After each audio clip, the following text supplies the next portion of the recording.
através do profeta, declarou Deus: e acontecerá nos últimos dias, diz o Senhor, que derramarei do meu espírito sobre toda a carne.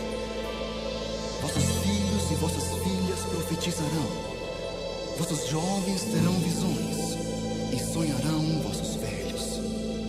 Até sobre os meus servos e sobre as minhas servas derramarei do meu espírito naqueles dias, e profetizarão. Hoje se cumpre esta palavra. Vivemos dias em que o Espírito Santo de Deus se manifesta em toda parte. O Espírito Santo levanta um povo para Deus, preparando para os dias do fim. Através deste operar do Espírito, vidas são transformadas, o Evangelho é vivido, o Senhor é louvado e a igreja é restaurada.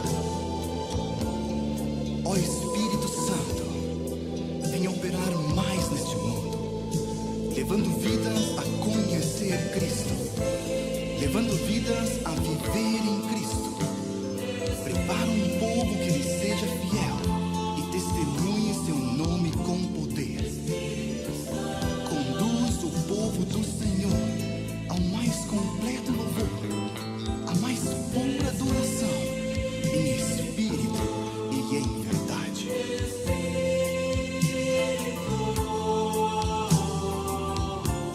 Espírito Santo de Deus,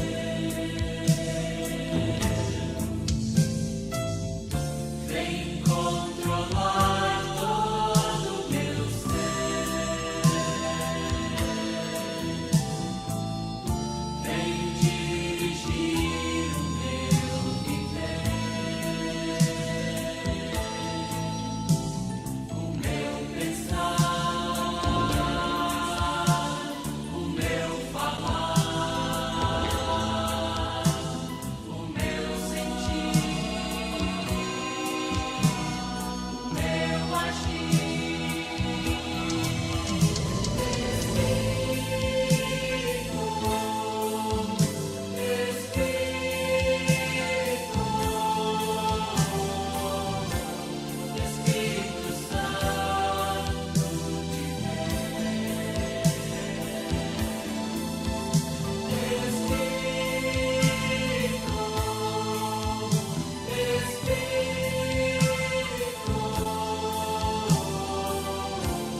Espírito Santo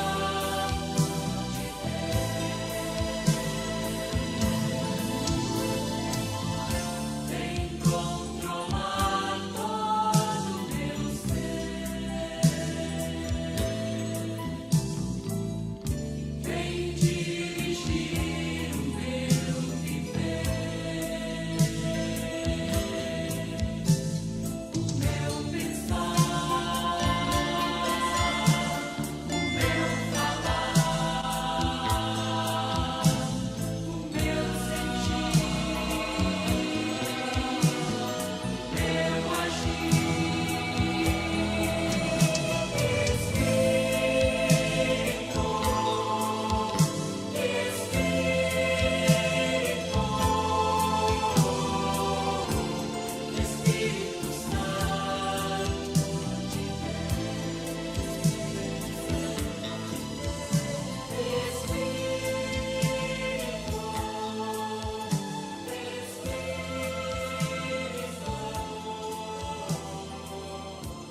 Espírito Santo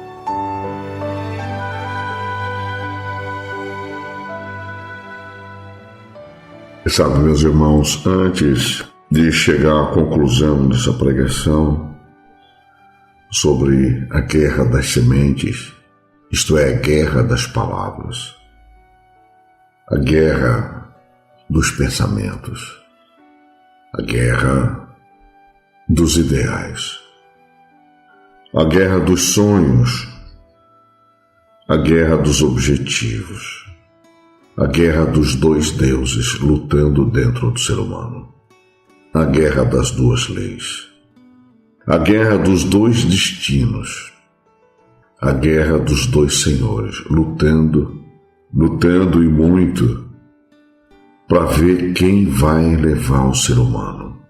A guerra dos dois espíritos, o Espírito da Verdade, o Espírito Santo, na revelação de Jesus Cristo, e o espírito da serpente, a própria serpente, o grande dragão, chamado Diabo e Satanás, que engana todo mundo. Quando Moisés, pela infinita graça de Deus, movido pelo Espírito de Cristo Jesus que estava nele, profetizou, anunciando em Deuteronômio capítulo 13, ele disse algo muito importante, eu quero que você compreenda. Dividir com você as minhas experiências e as questões para que você possa pensar junto, não é? Ele diz claramente, capítulo 18, perdão. 18, verso 15. A promessa de um grande profeta. Ele diz com uma perfeição muito grande: o Senhor teu Deus te despertará um profeta no meio de ti, de teus irmãos, como eu. A ele ouvireis. Isso é profecia. Isso aqui não vem da lei. É uma profecia naqueles tempos da lei, mas não vem da lei, porque a lei não é da fé, como está lá em Gálatas 3. Mas aqui é o Espírito de Cristo que estava nele anunciando e dizendo já naquela época, no verso 16: conforme tudo o que pediste ao Senhor teu Deus em Horebe, no dia da congregação, dizendo: não ouvirei mais a voz do Senhor meu Deus, nem mais verei este grande fogo, para que não morra. Então o Senhor me disse: bem falaram naquilo que disseram. Eis que lhe suscitarei um profeta no meio de seus irmãos, como tu, e porei as minhas palavras na sua boca, e ele lhes falará tudo o que eu lhe ordenar. Então isso era algo que ainda iria acontecer. E uma coisa que eu quero que você preste bem atenção, meus irmãos, é que nesse verso 18, ele falará, indicativo do futuro, tudo o que eu lhes ordenar. As minhas palavras estarão em sua boca. Olha só. Na boca de quem? Na boca deste profeta, que será suscitado no meio de seus irmãos. Se indicava o futuro. E será que qualquer que não ouvir as minhas palavras, que ele falar em meu nome, eu o requererei. O requererei dele. Então, meus irmãos, eu fico atento a essas realidades, porque elas indicam o futuro, elas indicam os fatos, porque a guerra já havia começado lá, a guerra já estava travada lá, a guerra já estava determinada lá. Como você percebe esse texto aqui em Deuteronômio, capítulo 18, o verso 15, verso 16, é muito interessante. Verso 18, ele é muito, mas muito mais interessante. E o verso 19, que diz: será que qualquer que não ouvir as minhas palavras, que ele falar em meu nome, eu requererei dele. São dois versos que muitas vezes parecem perdidos, mas eles indicam o futuro, eles indicam a Jesus, indicam: eu porei as minhas palavras na sua boca, e ele lhes falará tudo o que eu lhes ordenar. É muito interessante quando nós observamos essa realidade, que nós vemos ela também em referência no livro de Atos, capítulo 3. Eu quero que você me acompanhe até lá. Atos, capítulo 3, verso 22. Nós podemos fazer comparações interessantes e ver que realmente se tratava da revelação de Jesus Cristo. 3, 22. Quando você vê essa realidade aqui, é o discurso de Pedro. A partir do verso 13, o Deus de Abraão, o Deus de Isaac, o Deus de Jacó, o Deus de nossos pais, glorificou a seu Filho, a quem vós entregaste. Olha a coisa tremenda. E perante a face de Pilatos negastes, tendo ele determinado que fosse solto, mas vós negaste o santo e o justo, e pediste que se vos desse um homem homicida.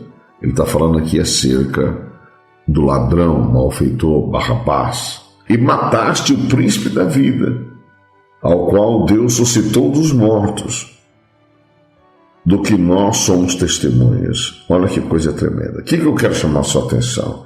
Aqui já estava a guerra consumada entre os sacerdotes da lei, os seus seguidores, que eram contra as palavras que Jesus veio anunciar, revelando o Deus que profetizou através de Moisés. Coisa tremenda, não é? E eles tinham uma ordem a cumprir, que isso eu vou falar lá na frente.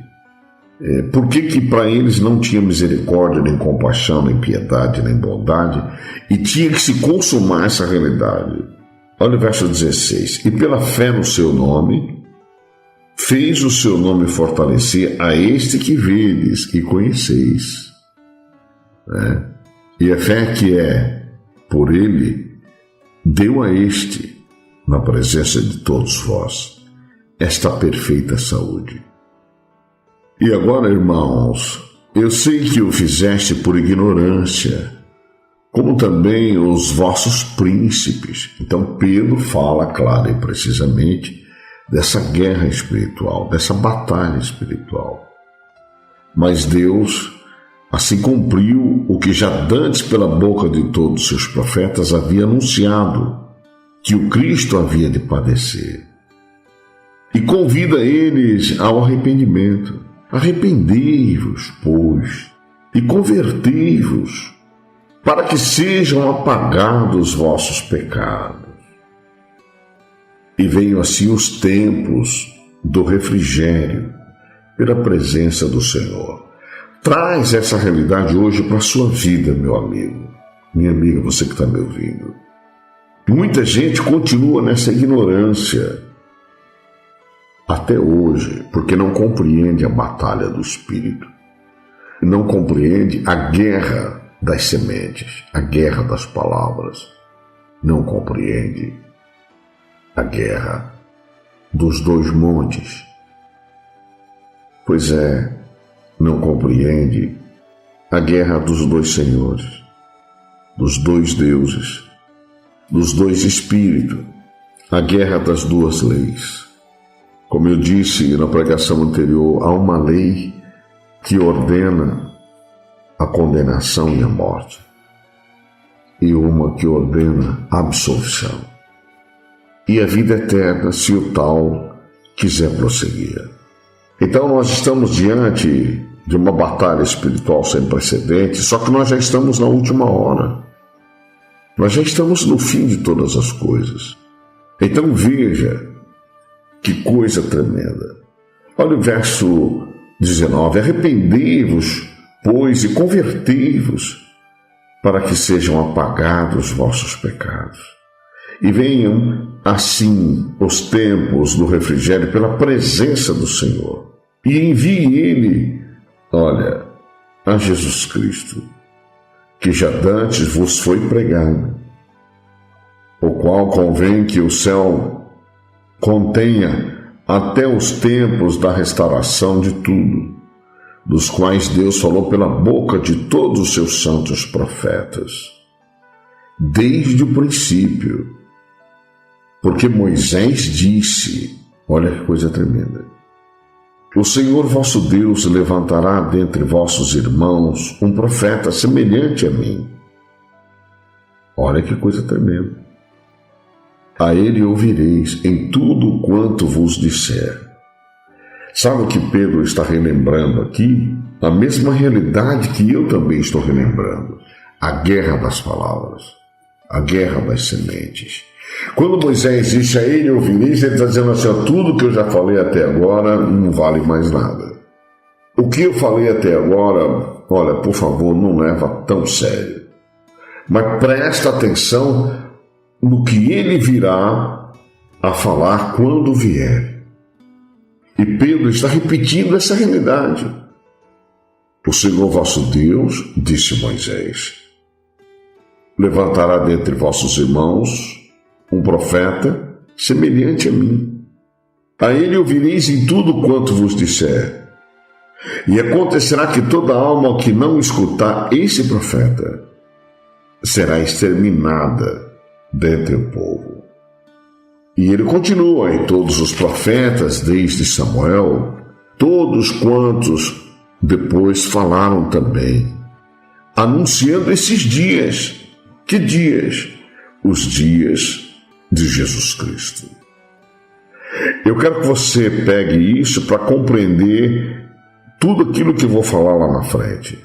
Olha o verso 25. Vós sois os filhos dos profetas e do concerto que Deus fez com os nossos pais, dizendo a Abraão, na tua descendência serão benditas todas as nações da terra. Na tua descendência, na descendência da fé, na descendência das promessas feitas a Abraão, Isaque e Jacó, 430 anos antes da lei.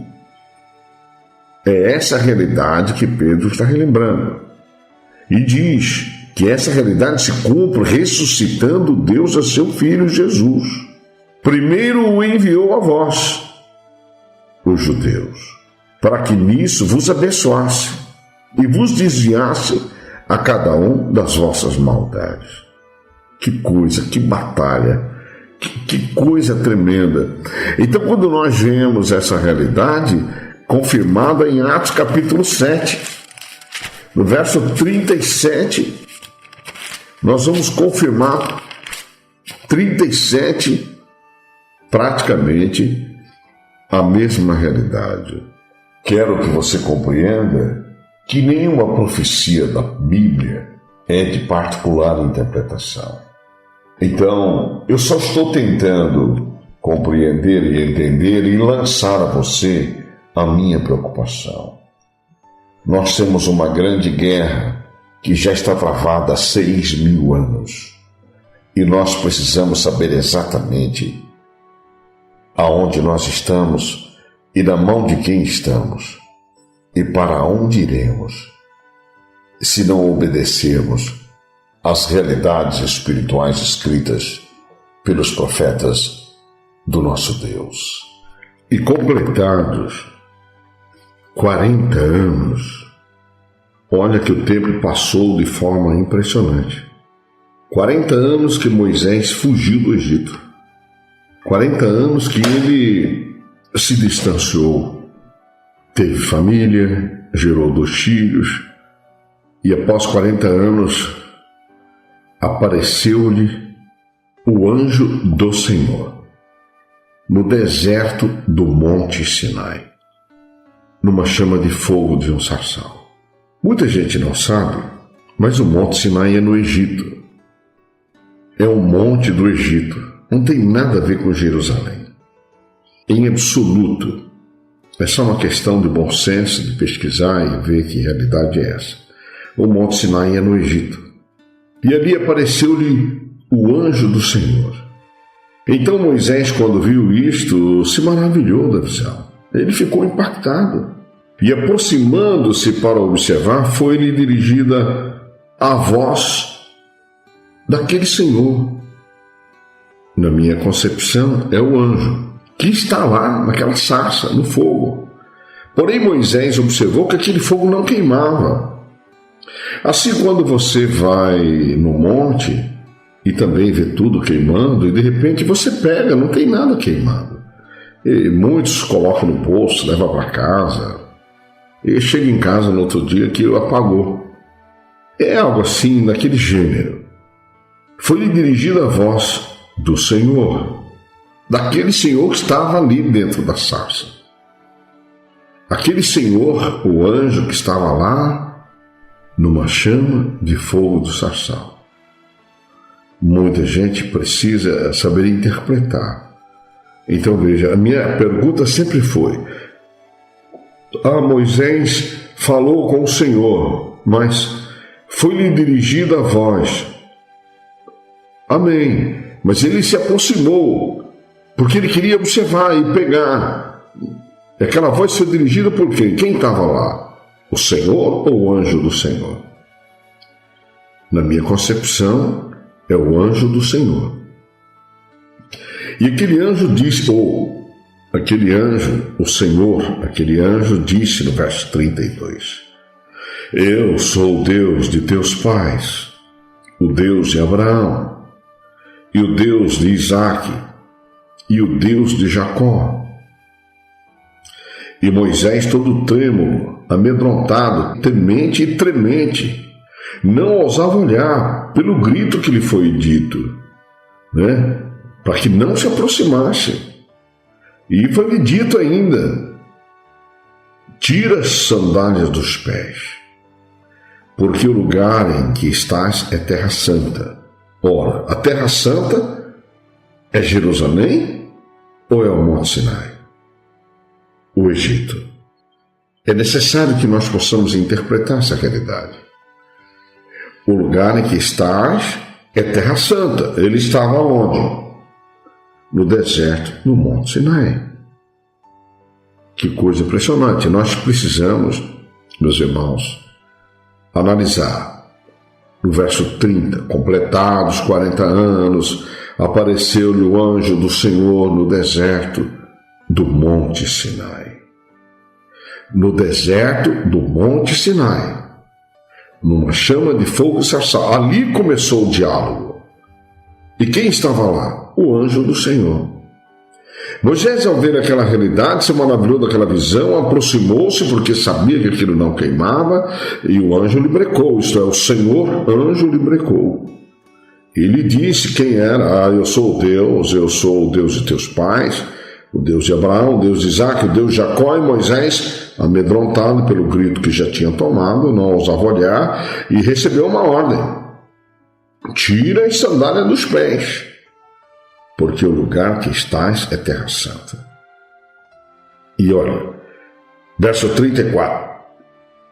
E ouviu aquela voz dizer com ele, daquele ser que falava com ele. Aquele ser que estava naquela chama de fogo, de um sarçal.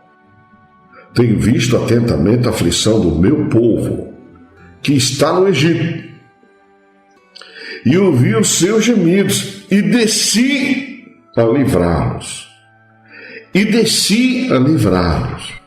Eu quero que você atente para essa realidade, você que conhece a revelação de Jesus Cristo, a revelação do Novo Testamento, a nova aliança de Deus com os homens, o concerto de Deus, o pacto melhor e eterno.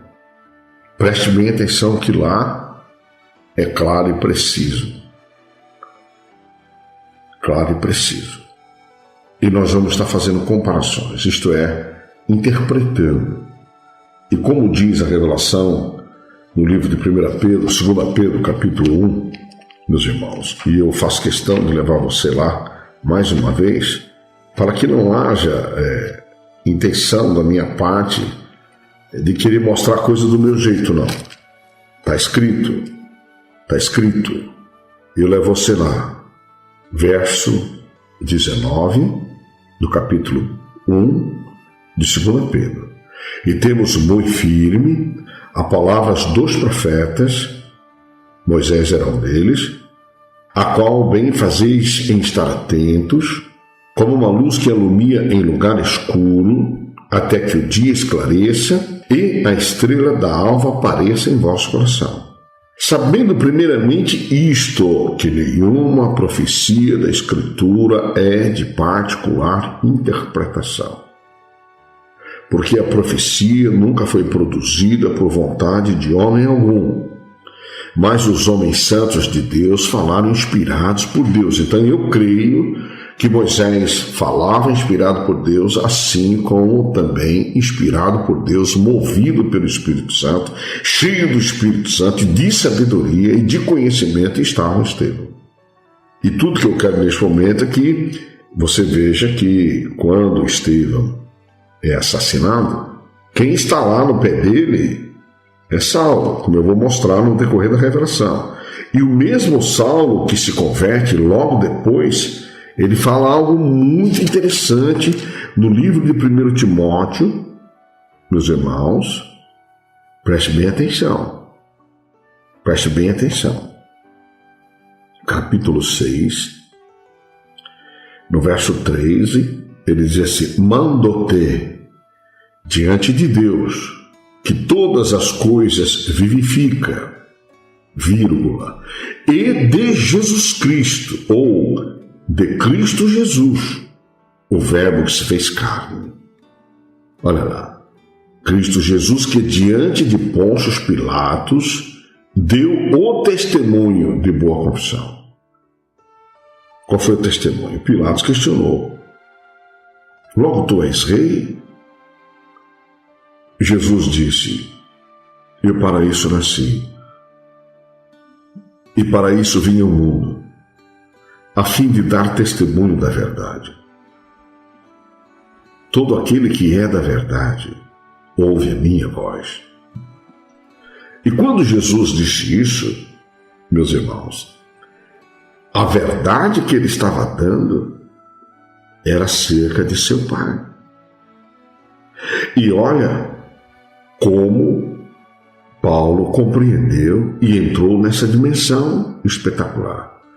Ele diz a Timóteo, verso 14, que guardes este mandamento sem mácula e repreensão, até a aparição de nosso Senhor Jesus Cristo, ponto e vírgula de novo, o qual, olha lá, Jesus Cristo, a seu tempo, na sua aparição quando ele vier, mostrará o bem-aventurado e único poderoso Senhor. Mostrará indicativo do futuro. Você pode conjugar esse texto com Mateus 11, 25.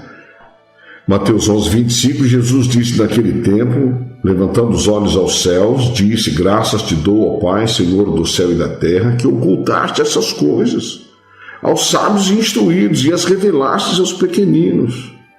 Sim, ó Pai, porque assim te aprouve.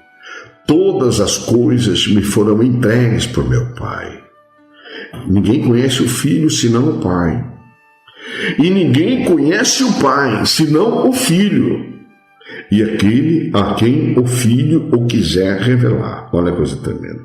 Então, o qual Jesus, a seu tempo, na sua volta, mostrará o bem-aventurado e único poderoso Senhor. Para aqui, eu lembrei também que está escrito lá no capítulo 1 de João, verso 17, porque a lei foi dada por Moisés, a graça e a verdade vieram por Jesus Cristo. Deus nunca foi visto por alguém. O Filho unigênito que está no seio do Pai, este o fez conhecer. Que coisa tremenda, meus irmãos. Coisa espetacular. João capítulo 1 está escrita essa realidade. E se nós, meus irmãos, se nós prestarmos atenção, no capítulo 5, verso 37, nós temos essa realidade escrita, que diz assim: o Pai que me enviou, ele mesmo testificou de mim. Vós nunca ouvistes a sua voz. Então alguém falava com Moisés, realmente era um anjo. Porque o Pai nunca ouvistes a sua voz, nem vistes o seu parecer. E a sua palavra não permanece em vós, porque naquele que ele enviou, Jesus Cristo, não credes vós. Olha que coisa. Examinai as Escrituras, porque cuidais ter nela a vida eterna, e são elas que de mim testificam. Que coisa tremenda. Por que Jesus está falando isso? Porque Moisés disse, né? Jesus fala com muita precisão no verso 45. Não cuideis que eu vos hei de acusar para com o Pai. Há um que vos acusa, Moisés, em quem vós esperais. Porque se vós cresceis em Moisés, creríeis em mim. Porque de mim escreveu ele. Que coisa tremenda. O que Moisés escreveu? Ouve, ó Israel, o Senhor vosso Deus levantará um profeta assim como eu, a ele ouvireis. Que coisa tremenda. Então, o que eu quero levar a você essa compreensão, voltando de novo a 1 Timóteo. Paulo, que era o maior defensor da lei, estava ali ajudando a matar Estevão. Tempos depois de convertido, nos diz o verso 15 de 1 Timóteo 6, o qual Jesus Cristo, a seu tempo na sua volta, mostrará o bem-aventurado, o Pai, e o único poderoso Senhor, Rei dos reis, Senhor dos senhores. Olha o verso 16. Aquele que tem ele só a imortalidade e habita na luz inacessível. Aquela Moisés estava entrando lá, ia pegar, eu vou te levar lá. Ele estava entrando lá. Aquele que tem ele só a imortalidade e habita na luz inacessível, a quem nenhum dos homens viu, nem pode ver. Nem viu, nem pode ver, o qual seja honra e poder sempre eterno. Que coisa, amém? Que coisa tremenda. Então, quando nós voltamos a Atos 7, nós vemos essa realidade tremenda, quando ele diz, né, todas essas palavras, que eu vou levar você lá. Aonde eu vou te levar? Eu vou te levar lá no livro de Êxodo, nesse diálogo que houve lá com Moisés, para que possamos tirar as dúvidas e assim, quem sabe, você interpretar comigo e poder me ajudar, porque eu estou todos esses anos tentando entender, tentando compreender. Vamos lá, meus irmãos, no capítulo 3 do livro de Êxodo. Apacentava Moisés o rebanho de Jetro, seu sogro, sacerdote em Midian, e levou o rebanho atrás do deserto. Olha lá, e veio ao monte de Deus, a Horebe. Olha lá, e apareceu-lhe o anjo do Senhor. Apareceu-lhe o anjo do Senhor em uma chama de fogo, no meio de uma sarça. E olhou, e eis que a sarça ardia no fogo, e a sarça não se consumia. Olha que coisa tremenda. É como os gravetos que acendem nos montes. A sarça não se consumia. Moisés disse então: agora me virarei para lá e verei esta grande visão, porque a sarça não se queima. Então Moisés partiu para dentro da sarça para poder dar um abraço no anjo, talvez, conversar com ele frente a frente, trocar uma ideia mais íntima. É assim que eu imagino, é assim que eu penso e é assim que eu estou vendo. E vendo o Senhor, aí eu pergunto, o Senhor ou aquele anjo? O Senhor anjo, que se virava para lá a ver, bradou Deus a ele do meio da sarça. Deus ou o anjo? Então, tudo é uma questão de você interpretar. Bradou a ele do meio da sarça e disse: Moisés! Moisés! E ele diz: eis-me aqui, Senhor. E diz: não te chegues para cá. Tira os teus sapatos de teus pés, porque o lugar em que estás é terra santa. Moisés foi intimidado imediatamente. Moisés foi intimidado emocionalmente, psicologicamente, espiritualmente. Porque ele recebeu uma ordem: não chega aqui, o lugar aqui é terra santa. Tira a sandália dos pés, fica descalço. Aí ele pergunta: a terra santa é em Jerusalém ou é no deserto do Monte Sinai? Então, dentro dessa realidade, eu levo a sua compreensão a minha pergunta. Me ajude, você pode me ajudar? Você sabe o que significa bradar?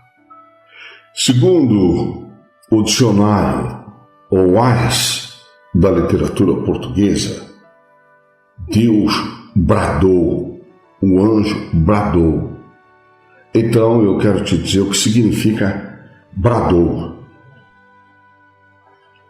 Significa falar em alta voz, aos gritos, transmitir aos brados, divulgar, espalhar e proclamar, reclamar ou pedir em alta voz, reclamar com veemência, exigir justiça ou vingança. Sabe, bradando. Bradar é mostrar-se excessivamente discrepante.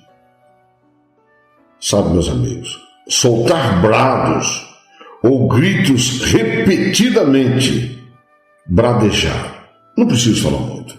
Então, na minha cabeça, meus irmãos, eu venho ao longo desses 28 anos tentando compreender essa realidade. Mas em meio à guerra das sementes, que eu venho pesquisando há esses 28 anos, eu preciso dizer o que eu entendi, que eu compreendi, à luz da revelação da palavra. Então vejo o verso 4. E vendo o Senhor, eu sempre questiono, o Senhor ou o anjo, que se virava para lá a ver, bradou Deus ou anjo? Bradou Deus a ele quem? Moisés, no meio da sarça, e disse: Moisés! Gritou, bradou, Moisés! E ele mansamente disse: Eis-me aqui, Senhor. E disse: Não te chegues para cá, tira os teus sapatos de teus pés. Perdeu o entendimento na hora. Pânico, medo, insegurança, pavor, temor, tremor, porque o lugar em que estás é terra santa. E ele já tremeu na hora, esqueceu de tudo, só tratou de ser submisso, obediente, travado na sua alma e no seu espírito. E disse mais aquele ser: anjo, Senhor ou Deus, como você quiser.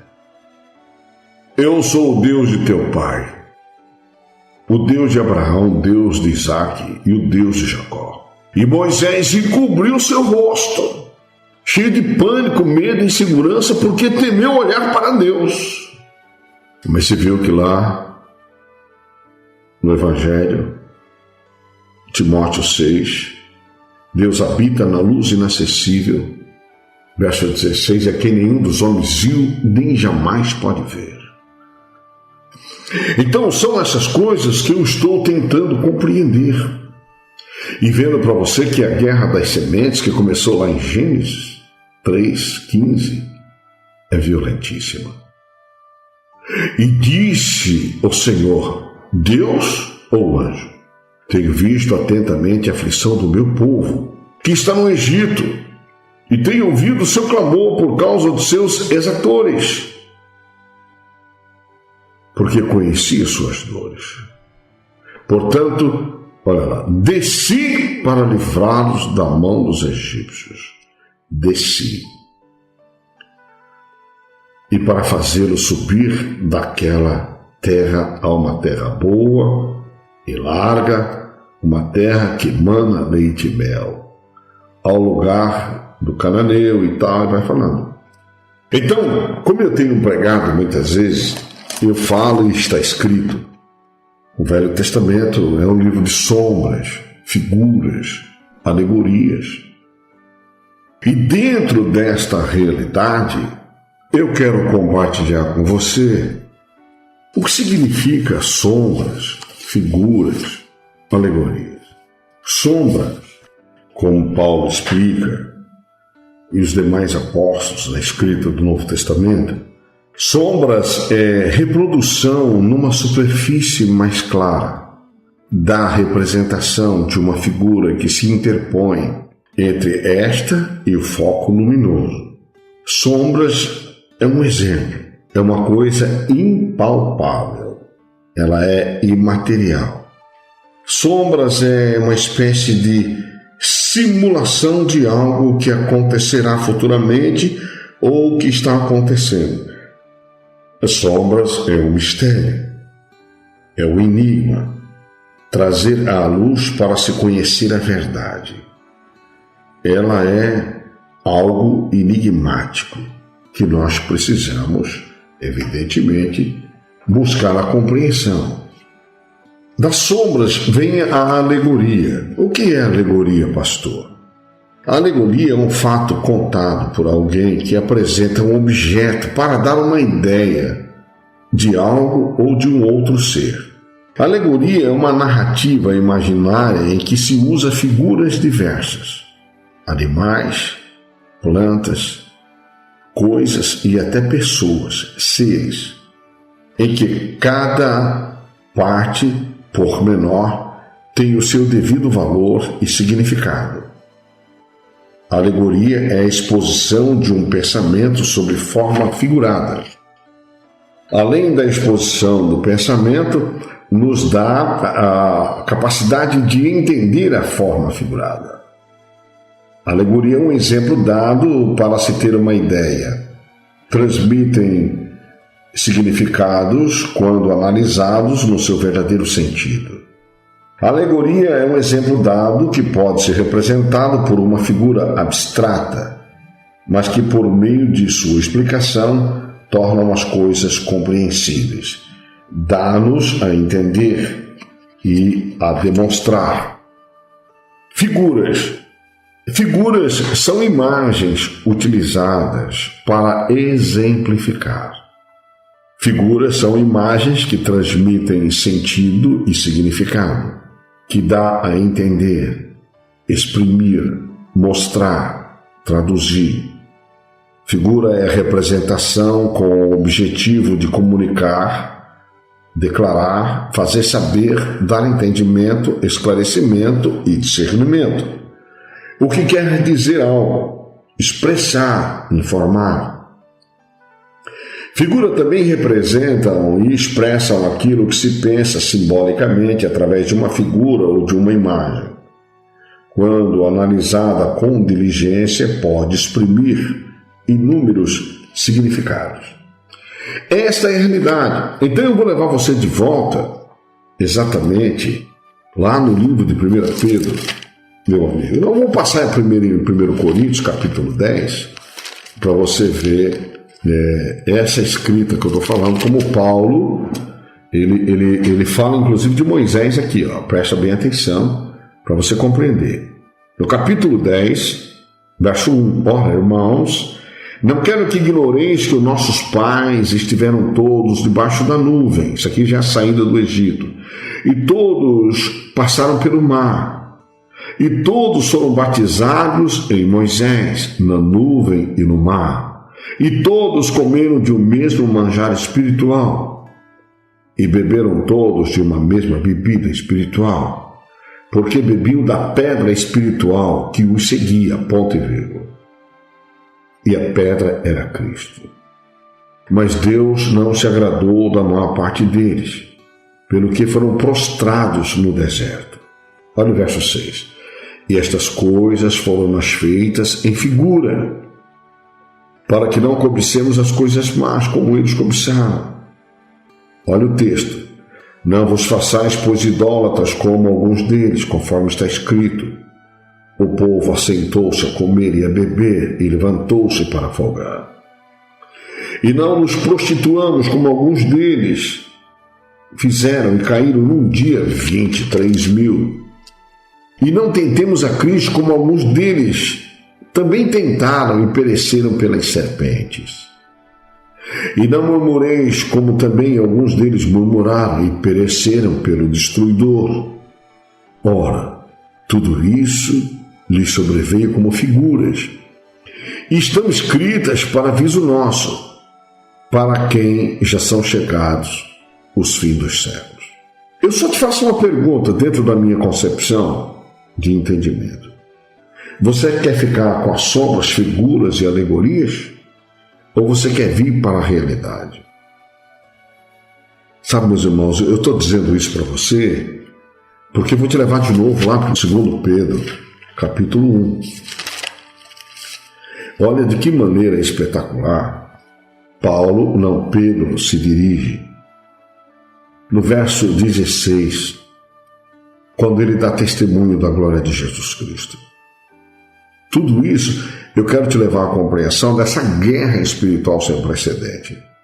Guerra das sementes, guerra das palavras, guerras dos dois espíritos.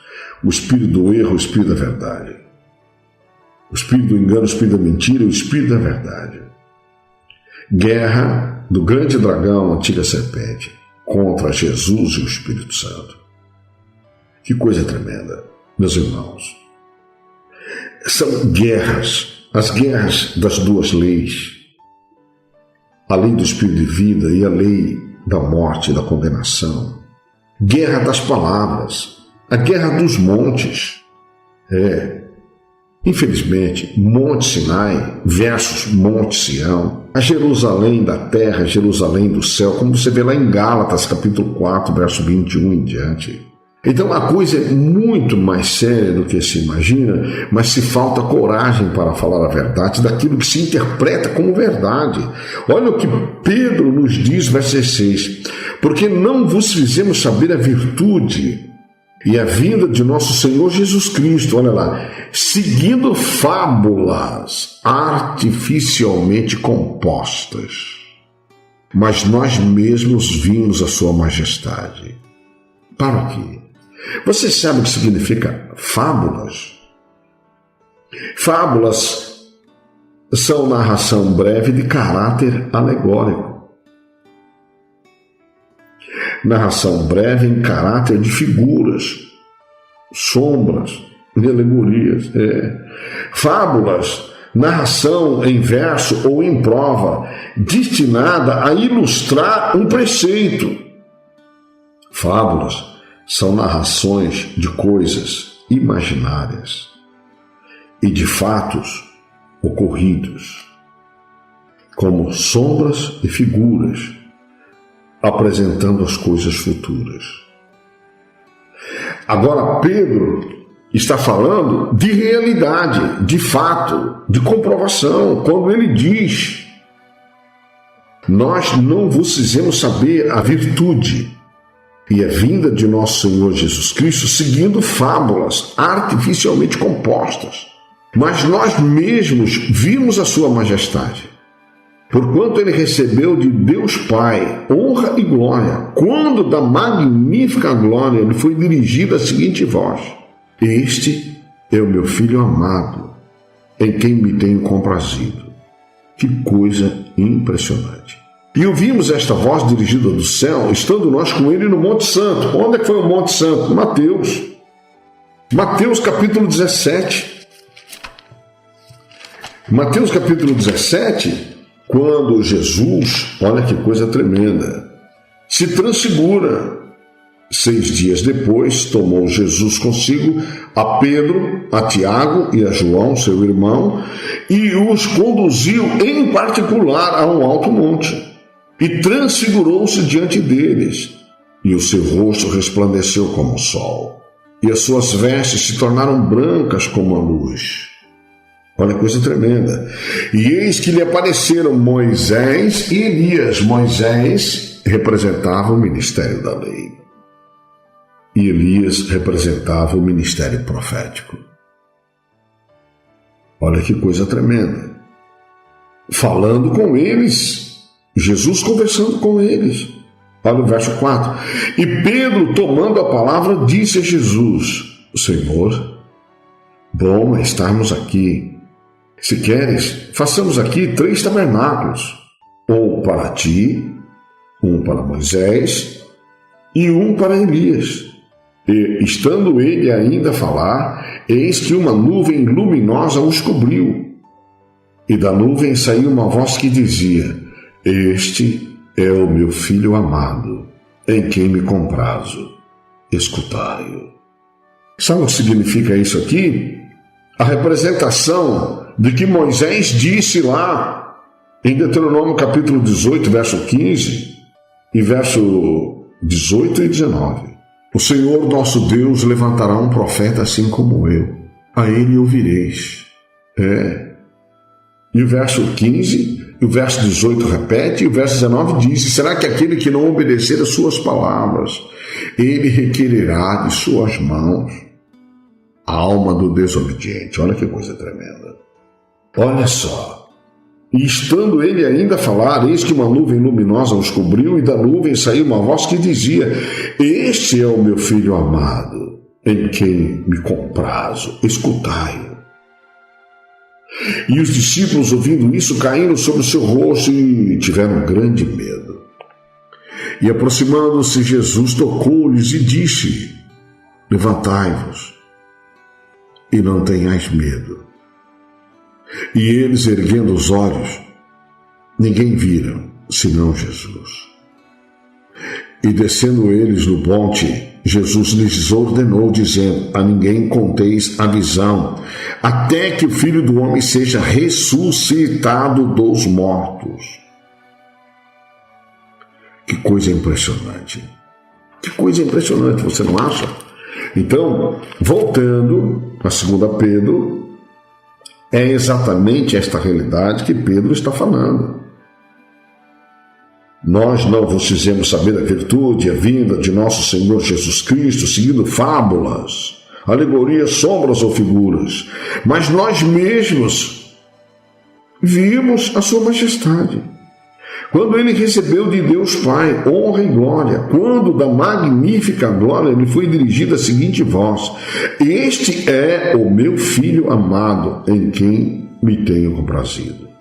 E ouvimos esta voz dirigida do céu, estando nós com ele no Monte Santo.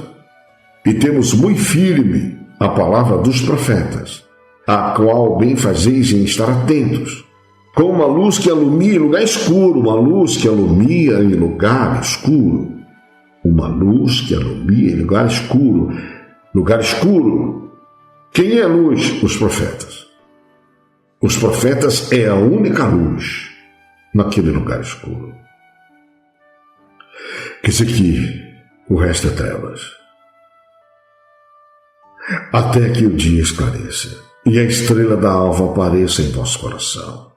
Sabendo primeiramente isto, evidentemente que nenhuma profecia da Escritura é de particular interpretação, porque a profecia nunca foi produzida por vontade de homem algum. Mas os homens santos de Deus falaram inspirados por Deus, então não tem anjo no negócio. No capítulo 1 de 1 Pedro, no verso 10, quando se trata da salvação, é aqui que eu quero que você entenda. Como eu mostrei antes, Deus não escolheu os anjos, mas escolheu a descendência de Abraão. E da descendência de Abraão é que ele tirou os profetas, que estão pregando no lugar escuro. E eles eram mortos, caçados, perseguidos e mortos. Olha só, verso 10, da qual salvação inquiriram e trataram diligentemente os profetas que profetizaram da graça que vos foi dada, graça hoje, indagando que tempo ou que ocasião de tempo o Espírito de Cristo que estava neles, nos profetas, indicava anteriormente, testificando os sofrimentos que a Cristo haviam de vir e a glória que se lhes havia de seguir. Então os profetas já falavam dessa realidade. Lá atrás, anunciando o futuro, que se confirma no Novo Testamento, aos quais foi revelado para eles, olha só, os profetas aos quais foi revelado que não para eles, não para si mesmo, mas para nós, hoje. Eles ministravam essas coisas lá no passado, que agora vos foram anunciadas pelos apóstolos, aqueles que, pelo Espírito Santo, enviado do céu no dia de Pentecoste, vos pregaram o Evangelho, para as quais coisas os anjos desejam bem atentar. Então, dentro dessa realidade espetacular, dramática, nós temos que seguir os profetas, porque eles estão falando em lugar escuro. Lugar escuro significa, meus irmãos, lugar impenetrável, que você não tem uma luz suficiente ou uma claridade suficiente. Lugar escuro é o que se apresenta triste, melancólico, cercado de mistério ou de suspeita. Lugar escuro que não tem clareza, inteligibilidade, que é sombrio. Lugar escuro é que é tenebroso. Escuro é aquilo que se pode ser percebido com dificuldade, porque é oculto. É um lugar negro, escondido, invisível, desconhecido. É um lugar ignorado, intrincado, dificilmente se compreende. É duvidoso,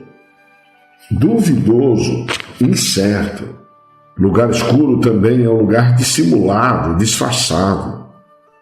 Escuridão, meus irmãos, é qualidade de escuro, a ausência total da luz. É o negrume que não permite as pessoas saberem para onde ir. Imagine você perdido ou mergulhado na escuridão da noite no meio de uma mata. A gente vira e mexe vê essas coisas acontecendo por aí. O que acontece com as pessoas?